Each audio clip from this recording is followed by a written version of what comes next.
The day I yeeted an SUV into a creek, I didn't wake up thinking, yes, today I become a local legend. I woke up thinking I was going to lose my wife, and some HOA lady thought that was a negotiable inconvenience which, honestly, tells you everything you need to know about people who weaponize clipboards for fun. They say a man's land is his kingdom, and if that's true, my throne is a rusted lawn chair bolted to the front porch of a cedar farmhouse halfway up a hill in eastern Kentucky. No palace, no marble, just sun-faded wood, a porch fan that squeaks like a dying bird, and a view that makes you breathe slower the second you sit down. Cows grazing in the pasture, woods curling around the back like a protective arm, and right in the middle of it all, the bridge, the damn bridge. One way in, one way out. My grandfather built it in the 70s out of Appalachian oak, steel beams, and pure stubbornness. It crosses a shallow rocky creek that turns mean in the spring and slick as a lie in the winter. But it's held up for decades because it was built by a man who didn't believe in shortcuts or compromise, and because it's mine, every plank, every bolt, every creak when my truck rolls across. The county records say it.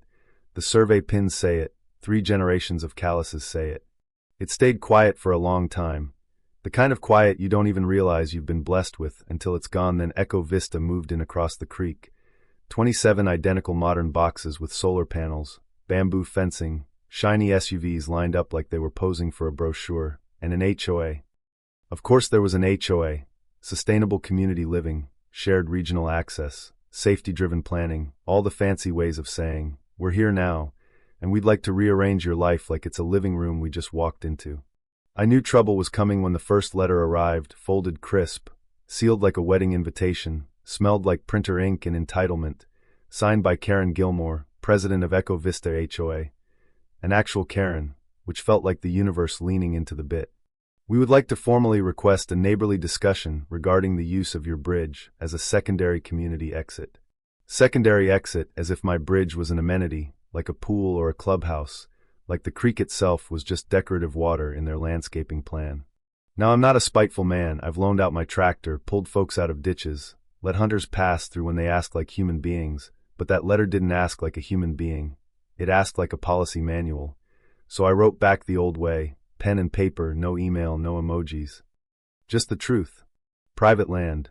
Private bridge. Not for public use. Not interested. I figured that would end it. It did not. 2 weeks later, another letter, this one from a law firm with a name that sounded like it charged for breathing, and suddenly my bridge could potentially qualify for something called a prescriptive easement because of implied community benefit, which is lawyer language for, we're going to try to take your stuff without paying for it, but we're going to smile while we do it. That's when the hair on the back of my neck stood up, the same way it does right before a storm hits and the cows get weird. I drove straight to the county clerk's office, pulled my records, called my buddy Dale, real estate attorney, owes me a favor because I helped fix his septic last fall, and if you've ever helped a man with his septic, you basically own his soul for at least a year.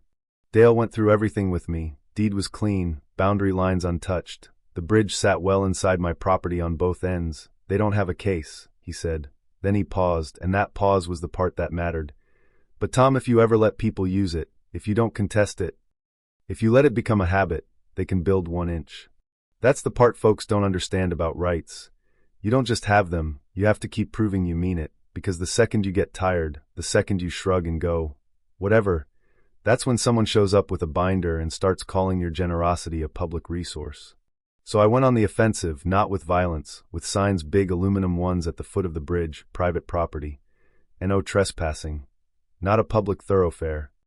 Then I dragged an old shipping container to the far end, so there was just enough space for my truck, but not enough for some joyriding Prius to accidentally discover my driveway. That's when I caught one of their residents, tall guy, man bun, Subaru Energy, snapping photos from his side like he was documenting wildlife. I asked him what he was doing. He gave me some line about environmental hazards, and I told him the only hazard was his attitude. And he had 10 seconds to clear off my creek bank before I turned into one. He left, but the next day I saw him talking to a woman. Short blonde bob, aviator sunglasses, clipboard, the whole package, Karen in the flesh, and she showed up soon after, parked a white Jeep Grand Cherokee at the edge of my bridge like she owned the gravel under it, climbed out, arms crossed. Corporate smile stretched tight across her face, the kind that never makes it to the eyes. "Mr. Maddox," she said like she was calling roll. "That's me. I said, wiping my hands on a rag. And you must be Karen. She looked pleased, like I'd validated her existence just by saying her name out loud. I wanted to speak face to face, she said. There's a lot of potential for mutual benefit here. There is no arrangement, I cut in. The bridge is private. She blinked once, just once, then tried the guilt angle. Do you understand the concept of civic responsibility? I stepped closer, not threatening, just honest. Lady, I raise cattle, not committee's civic responsibility means taking care of my own, and right now that means keeping my road mine. Her smile held for another second. Then she got back in her Jeep and drove off, tires crunching over gravel like punctuation, and the second she disappeared, my gut told me, this isn't over. People like that don't punch you in the face. They paper cut you until you're bleeding, and they swear it was your fault. The next phase didn't start with a letter, it started with a sign. One morning I walked down after feeding the hogs, and there it was on their side of the creek, laminated and zip-tied like a campground notice. Temporary community detour authorized by Echo Vista HOA. With arrows pointing right at my bridge like my property was a suggestion. I stood there for a full minute, mouth open like my brain had to reboot, then I yanked it out of the ground and tossed it on the burn pile, called Dale, and he sighed like a man who'd already seen this movie. They're testing boundaries, he said, and Tom, you need documentation. So I became the kind of guy I used to laugh at, trail cams, motion sensors, a cheap DVR from Walmart, for cameras on metal poles, wires snaked under the porch like a nest of mechanical snakes every time a vehicle even thought about crossing. I had it on video with a timestamp. And I spray-painted a message right on the bridge deck in bright yellow. Crossing equals trespassing, you are being recorded. And sure enough, they started sending scouts. Never as a crowd, always as little tests, a Tesla creeping up, pretending to check a phone while her front tires kissed my gravel, a delivery van that backed out the second it saw the cameras. A guy on a bicycle, at 2 a.m., riding across like he was daring me to call the cops on a Schwinn. It was like watching raccoons test an electric fence. I logged everything: date, time, description, footage, clip number, like I was building a case file for a war I didn't ask for, and when it got worse, I dragged a half-ton hay trailer across the bridge, chained it down, left just enough clearance for my truck and nobody else. Then Karen showed up again, this time with 2 men in collared shirts and lanyards. Walking the line and measuring like they were appraising a purchase. They stayed on their side, but they pointed, took photos, rolled a measuring wheel, and Karen held a folder that looked official, map edges. Red circles, dotted lines, and my bridge right in the center like a target. Dale confirmed it the next day. They're compiling a case, he said, trying to show historical use, communal value. They'll take it to the zoning board, and if the board likes them more than you're looking at a court fight. That week I barely slept. I moved the cams higher so they couldn't be tampered with, added infrared sensors, even rigged a license plate capture light, not because I wanted a fight, but because I'd learned something simple. If you don't keep your own receipts, someone else will write the story for you. And then life reminded me what real problems actually sound like. It was a normal morning, blue sky, the smell of diesel and manure, Kentucky perfume. I was on the porch with coffee when I heard my wife's voice from the kitchen. Tom. Not her normal voice, not her "can you fix the well-pumped" voice. This one was thin, wrong, like it had to squeeze through pain to get out. I dropped my mug, ran inside, and there was Catherine, pale, hunched over the counter, clutching her chest, breath coming in short, panicked bursts left side, down the arm, the kind of symptoms you don't argue with. I sat her down, gave her a nitro tab from the bottle we kept since her blood pressure scare, called 911, gave directions, warned them about the creek, told them to take the gravel road, and cross the bridge. Dispatcher said ETA 25 minutes. And I held her hand on the porch, counting seconds like it would make time behave. Then the siren finally echoed through the valley, and then it stopped. Not faded, not arrived, just stopped. I ran toward the bridge and saw it. White Jeep Grand Cherokee parked sideways across the entire span like a barricade, hood popped for theatrics, headlights blinking, nobody inside, and across the windshield, written in thick black marker like a ransom note. Call me, we need to discuss access. My stomach dropped so hard it felt like I swallowed a rock because I knew that handwriting without even seeing the signature. I turned, and there sat the ambulance, 40 feet back, engine idling. Paramedics standing outside looking confused and trapped by a problem that had nothing to do with medicine. She's having chest pain. I yelled, you gotta get through. We can't cross, one said, young guy, sweating. There's no clearance and no driver. I didn't even answer. I ran to the barn, fired up the John Deere cold, glow plugs be damned, and roared back like a man possessed, chain in hand. I looped it around the Jeep's rear axle, hooked it to the drawbar, the tractor bucked, the chain groaned, and the Jeep, newer model, heavy, smug, started to slide, bumper scraping wood, tires squealing like it wanted to complain to management. One more pull, and it tip-teetered, then dropped straight off the bridge into the rocky creek bed with a crunch that echoed through the valley, water splashing up like applause, a mirror snapping off and spinning away, alarm wailing until it gurgled out under the water like a drowning animal. The bridge cleared, the paramedics rushed across, and within a minute Catherine was loaded up, oxygen on, monitors beeping. My whole world boiled down to the sound of that ambulance door slamming shut. "Sir," one paramedic said, "we'll take it from here." "Just get her safe," I said, voice shaking in a way I hated. "Tell her I love her." They left, and the quiet that followed felt violent. 20 minutes later my phone buzzed, unknown number, and a clipped professional voice said, "Mr. Maddox, this is Officer Dana Rosenthal with the Harlan County Sheriff's Department. We received a report of vehicle destruction and aggressive behavior. Are you available to give a statement?" Of course Karen called the cops, because when someone like that sets a fire and gets burned, they don't ask what they did wrong. They ask who's going to pay for their eyebrows. 2 cruisers arrived. Rosenthal stepped out, mirrored sunglasses, sharp jaw. Clipboard looked like a woman who'd seen every kind of lie a person can tell, and didn't have time for new ones.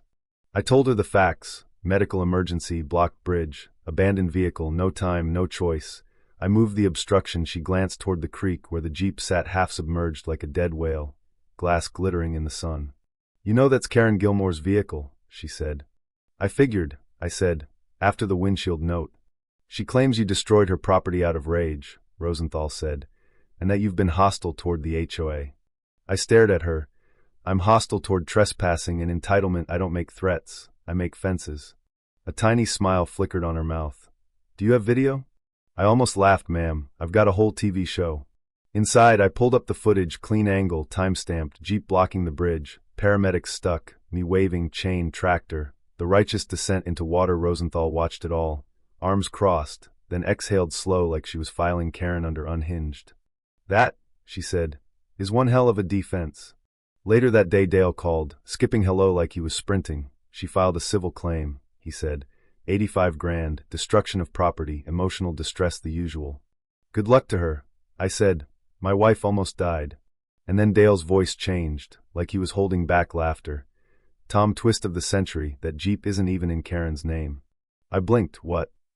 "It's registered to Joshua Gilmore, her son, out of state," Dale said. "And there's no active insurance, it lapsed months ago.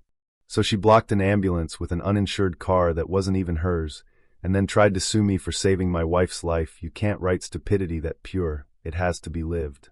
Court day came fast, and civil court in Harlan County isn't some grand marble temple. It's a brick building next to a diner that smells like burnt coffee and regret, but that morning it felt like a coliseum. Karen showed up dressed like she was auditioning to be a daytime news villain. Pearls, blazer, Botox stiff expression. Her lawyer looked young enough to still have student loan trauma. Dale leaned in and whispered, "You ready for her opening act?" "Oh, I've been ready," I said, since the moment her Jeep learned how to swim. Karen tried to paint herself as a victim. I was frightened. He threatened me. He destroyed my vehicle without provocation. And yeah, I'll admit, I posted a photo of the Jeep in the creek with "next time bring floaties," because sometimes humor is the only way you keep from screaming.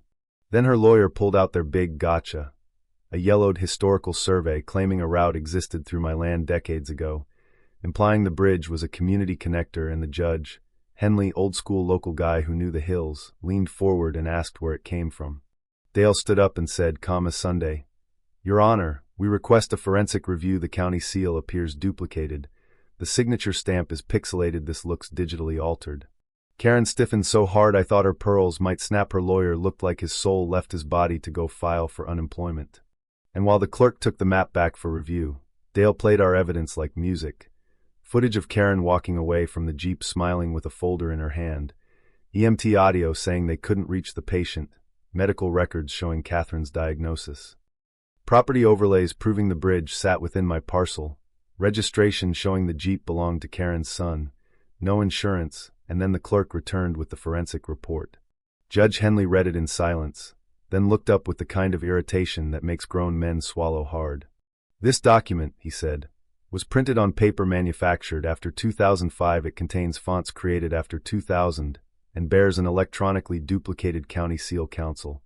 Are you telling me this is a legitimate historic record? Karen's lawyer stammered. Karen whispered something sharp, and he squeaked out, "We withdraw the exhibit, Your Honor." Henley stared at them like he was deciding whether to be polite or truthful. Then he said it, slow and heavy. "Ms. Gilmore, you understand that deliberately obstructing emergency services is a criminal offense, and attempting to misrepresent this court with a forged document carries additional penalties."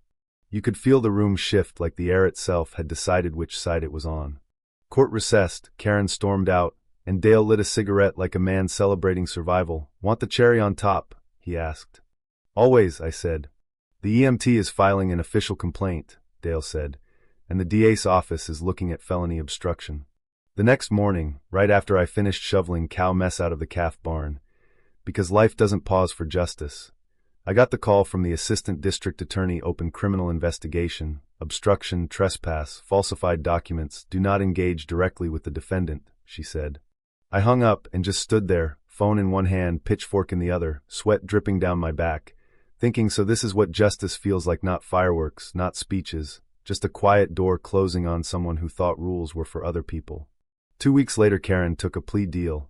Guilty on obstruction and forgery, big fine, restitution to me and Catherine, probation, ethics classes, and a ban from holding any HOA leadership role for years.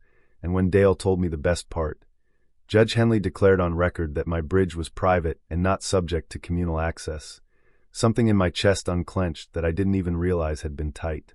Catherine recovered, thank God. We sat on the porch again in the evening light, cicadas screaming in the trees, her sweet tea clinking when she stirred sugar like she always does, and she asked, soft, "Do you think she'll ever come back?"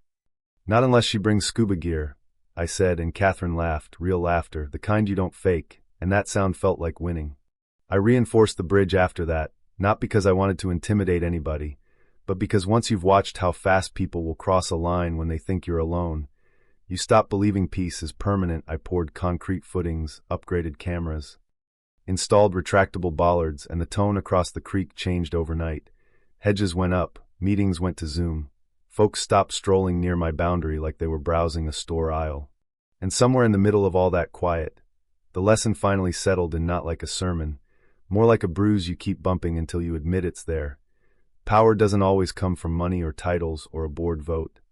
Sometimes it comes from a person's willingness to keep pushing until you're too tired to fight back, and the only thing that beats that kind of push is proof, boundaries, and the stubborn refusal to let someone else rewrite what you know is true. Because kindness without boundaries isn't kindness, it's an invitation, and some people treat invitations like ownership. So yeah, in the end, karma did its little two-step. Karen lost her position, her reputation, her money, and her fake map went up in smoke. My wife lived, my bridge stayed mine, and every time I sit on that porch and hear the creek running under those planks, it sounds less like water and more like a warning, soft, steady, unstoppable. But here's the question I can't stop thinking about. Where's the line between defending what's yours and taking things too far? Because if I hadn't had a tractor, if I hadn't had cameras, if I'd been slower by even a minute, would anyone have called me reasonable? Or would they have just written me off as collateral damage in somebody else's community plan? Tell me what you think. Was I justified, or did I cross a line when I dropped that Jeep into the creek? And if you've ever dealt with an HOA, a bully with authority, or someone who thought rules meant other people, I want to hear your story too. Drop it in the comments. Tell me where you think justice ends and revenge begins, and whether you believe the law protects the stubborn or the organized.